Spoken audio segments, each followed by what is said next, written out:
পূর্ব বর্ধমান জেলায় তৃণমূলের গোষ্ঠীদ্বন্দ্ব তুঙ্গে, একে অপরের বিরুদ্ধে বিস্ফোরক, এই নিয়ে রাজনৈতিক দরজা তুঙ্গে। 48 ঘন্টা পার করলে তৃণমূলের আবেগের 21শে জুলাই শহীদ স্মরণ সভা, আর সেই সভা ঘিরে বিভিন্ন জায়গায় চলছে প্রচার। সেই মঞ্চ থেকে যে রকম বিরোধীদের বিরুদ্ধে সরব হচ্ছে তৃণমূল কংগ্রেস, পাশাপাশি দেখা যাচ্ছে বিরোধীদের বিরুদ্ধে যতটা না বলছেন দলের নেতারা, তার থেকে বেশি আক্রমণ হতে দেখা যাচ্ছে দলের বিরুদ্ধে। বেশ কয়েকদিন ধরে পূর্ব বর্ধমান জেলার প্রকাশ্য মঞ্চ থেকে দেখা যাচ্ছে সেই গোষ্ঠীদ্বন্দ্ব। এর আগেই শহর যুব তৃণমূল কংগ্রেসের উদ্যোগে আয়োজিত সভা থেকে শোনা গিয়েছিল প্রাক্তন পুর প্রশাসক প্রণব চ্যাটার্জি আক্রমণ করেন বর্ধমান পৌরসভা ও বর্ধমান দক্ষিণ বিধানসভা নিয়ে। তারপর বর্ধমান দক্ষিণ বিধানসভার বিধায়কের আয়োজনে মহামিছিল থেকে বর্ধমান পৌরসভার কাউন্সিলর নুরুল আলম তার পাল্টা জবাব দেন। সেই ঘটনার রেশ কাটতে না কাটতেই গতকাল INTUCর আয়োজনে বর্ধমান শহরের তেলিপুকুরে পথসভায় জেলা শ্রমিক সংগঠনের সভাপতি মঞ্চে বক্তব্য রাখতে গিয়ে বিস্ফোরক হয়ে বলেন পূর্ব বর্ধমান জেলার একমাত্র আমি শ্রমিক সংগঠনের সভাপতি, আমি ছাড়া জেলায় আর কোনো শ্রমিক সংগঠন বৈধ নয়। তিনি এই বক্তব্য রেখে ঠিক কি প্রমাণ করতে চাইলেন সংগঠনের জেলা সভাপতি হয়ে তার অনুমতি ছাড়া কি শহর চলছে, আর অবৈধ শ্রমিক সংগঠন এই নিয়ে রাজনৈতিক মহলে জল্পনা তুঙ্গে। অন্যদিকে বর্ধমান শহরের বর্ধমান পৌরসভা 3 নম্বর ওয়ার্ডে 21শে জুলাইয়ের প্রস্তুতির সভা থেকে বিস্ফোরক বক্তব্য রাখেন বর্ধমান দক্ষিণের বিধায়ক হুকুম দাস। তিনি বক্তব্য রাখতে গিয়ে বলেন, এই এলাকায় আমাদের দলীয় কর্মীর ওপর কেউ যদি কোনো রকম অত্যাচার করার চেষ্টা করে, আমি তাহলে বর্ধমান দক্ষিণের বিধায়ক বলছি, আমি কাউকে ছেড়ে কথা বলবো না, কারণ আমি এখনো বর্ধমান দক্ষিণের বিধায়ক। আমার কথায় বর্ধমান দক্ষিণ চলবে, এখানে আমার কথাই শেষ কথা। আমি নির্বাচিত বিধায়ক, মানুষ আমাকে নির্বাচিত করেছে। ঠিক কাদের উদ্দেশ্যে এই মন্তব্য করলেন বর্ধমান দক্ষিণের বিধায়ক?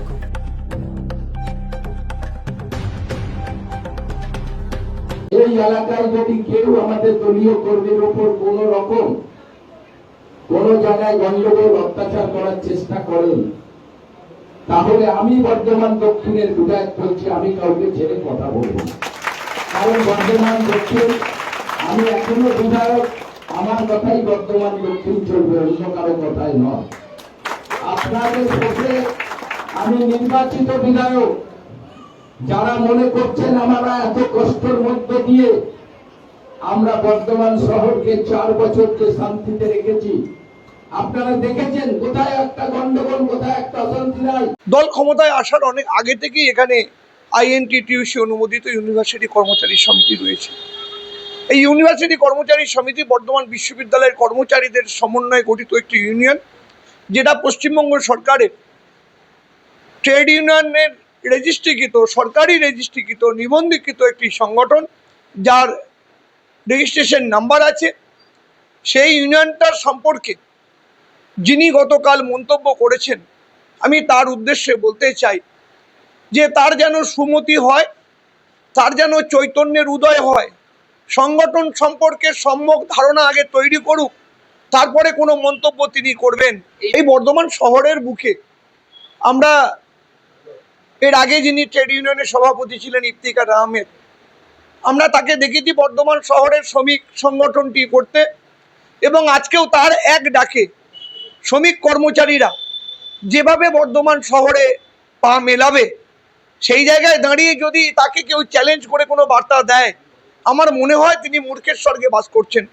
এবং বর্ধমান শহরের মাটিটা তিনি ভালো করে চেনেন না বলেই এই বর্ধমান শহরে এসে তিনি এই ধরনের বিভ্রান্তিমূলক মন্তব্য করে, উস্কানিমূলক মন্তব্য করে আজকে দলকে বিড়ম্বনা ফেলার চেষ্টা করছেন। যে শ্রমিক কর্মচারীরা আজকে তৃণমূল কংগ্রেসের সমর্থনে রাস্তায় হাঁটছে, আজকে যদি তাদেরকে অন্য তকমা দিয়ে দেওয়ার চেষ্টা করে, যিনি আজকের এই মন্তব্য করছেন, তিনি দলের কাজ করছেন বলে মনে হয় না।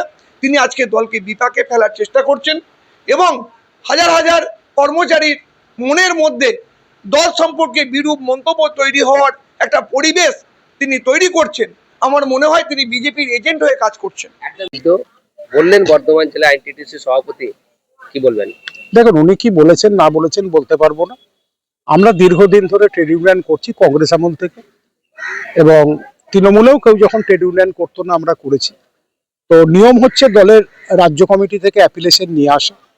তো আমরা দলের সব কাগজপত্র দিয়ে দোলা সেন প্রেসিডেন্ট থাকাকালীন আমরা অ্যাপিলেশনের জন্য আবেদন করেছি, আজ অব্দি আবেদন পাইনি। আর যখন যে সভাপতি হয়, এর আগে যারা হয়েছে তারা তাদের মতো করে ইউনিয়নকে অ্যাপিলেশন করিয়েছে, যাকে পছন্দ নয় অ্যাপিলেশন করাইনি। তো এরকম এইভাবেই চলেছে। আর আজকে উনি যে কথা বলছেন যে আমি না বললে কেউ করতে পারবে না, এটা ঠিক না। কারণ যেটা হচ্ছে ট্রেড ইউনিয়ন সবাই করে, নিজের এলাকা ভিত্তিক করে, আর আমরা দীর্ঘদিন ধরেই করে আসছি। আর উনি কাকে বলেছেন বলতে পারবো না, আমাদের রেজিস্ট্রেশন এবং অ্যাপিলেশনের দরখাস্ত করা আছে।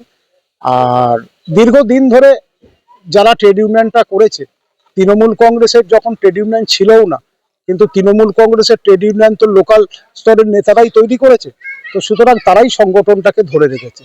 তো সুতরাং এ ধরনের কথা বলে কারুকে আঘাত দিয়ে লাভ নেই। ওনার উচিত, উনি প্রেসিডেন্ট হয়েছেন, সকলের কাছে গিয়ে উনি বলা উচিত যে কাগজপত্র দিন এবং দলের যে অ্যাপিলেশন সেই অ্যাপিলেশনের আমরা ব্যবস্থা করি, এটাই বলা উচিত।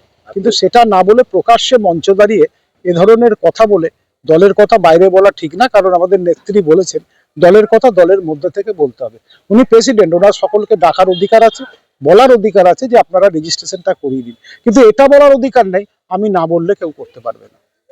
প্রসেনজিৎ দাস, মুখপাত্র, এই ঠিক আছে, মুখপাত্র। তো সেই বর্ধমান ইউনিভার্সিটিতে দলের সরকারি যে রেজিস্ট্রেশন প্রাপ্ত ইউনিয়ন এবং দলের অ্যাফিলিয়েশন প্রাপ্ত যে ইউনিয়ন থাকা দরকার, সেই ইউনিয়ন থাকতে হবে, সেই ইউনিয়ন করা হবে। কারণ একটা ইউনিয়ন করতে গেলে প্রতি বছর সেটাকে রিনিউয়াল করাতে হয়, দলের কাছ থেকে অ্যাফিলিয়েশন আনতে হয়। আমার কাছে যতটুকু খবর আছে, বর্তমান থেকে কোনো একটি ইউনিয়ন সে কলকাতায় গেছিল ইউনিয়নের অ্যাফিলিয়েশন আনতে, তো তখন আমাদের দলের যা পরিকাঠামো, যা সিস্টেম, যে জেলার সভাপতিকে সেখানে সই করতে হয়, জেলা আইনটিডিসি সভাপতিকে।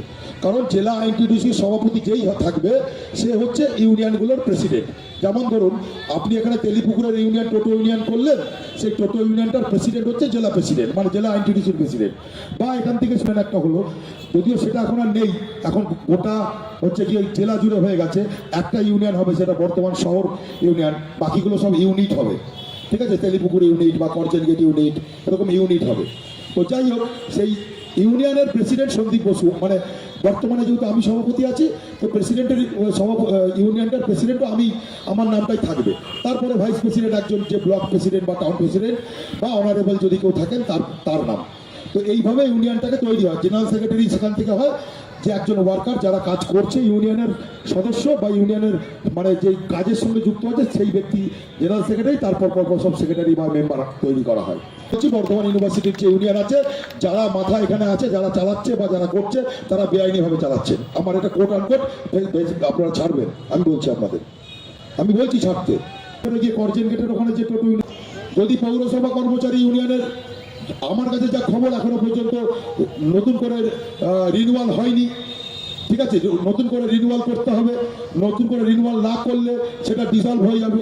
অর্থাৎ যা যা ইউনিয়ন আছে বর্তমান শহরে সমস্ত, আমরা যেমন হসপিটালের ইউনিয়নটাও একই পর্যায়ে, হসপিটালের ইউনিয়নটারও কোনো এখনো পর্যন্ত আমাদের রিনিউয়াল নেই।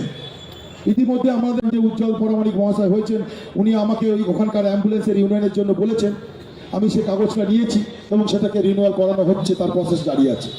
তো সেইভাবে বর্তমান শহরে যত ছোট বড় যা ইউনিয়ন আছে, যত শ্রমিক সংগঠন আছে, কেউ কোনো রকমভাবে হতাশগ্রস্ত হবেন না। আমরা এক এক করে 21শে জুলাইয়ের পর থেকে, কারণ 21শে জুলাইটা এবছর আমাদের কাছে অত্যন্ত তাৎপর্যপূর্ণ একটা সভা, সেই কারণে আমরা এখন এই সভাকে বা এই প্রচারে বা এই 21শে জুলাই নিয়ে ব্যস্ত আছি। আমরা 21শে জুলাইয়ের পর থেকে কমিটি মিটিং, দফায় দফায় মিটিং করে সংশ্লিষ্ট ইউনিয়নের সদস্যদের সঙ্গে বসে আমরা সেই ইউনিয়নগুলো তৈরি করব। সভাপতি ঋতব্রত বন্দ্যোপাধ্যায় বর্ধমান স্টেশনে এসেছিলেন, তিনি সভা করেছে, ব্যান্ডেলে হয়েছে, আমাদের শিয়ালদায় হয়েছে, হাওড়ায় হয়েছে, লাগাতার আন্দোলনের মধ্যে আছে। আমাদের একটাই নীতি, নেত্রী বলেছেন, আমাদের নেতা বলেছেন, আন্দোলনের মাধ্যমেই সমাধান হবে। আপনাদের যা কিছু দরকার, যা ন্যায্য শ্রমিকদের, সবটাই পাবে। আন্দোলনের মাধ্যমে আমরা এগোবো, আন্দোলন আমরা করব। আমাদের একটাই স্লোগান, শ্রমিক ঐক্য জিন্দাবাদ।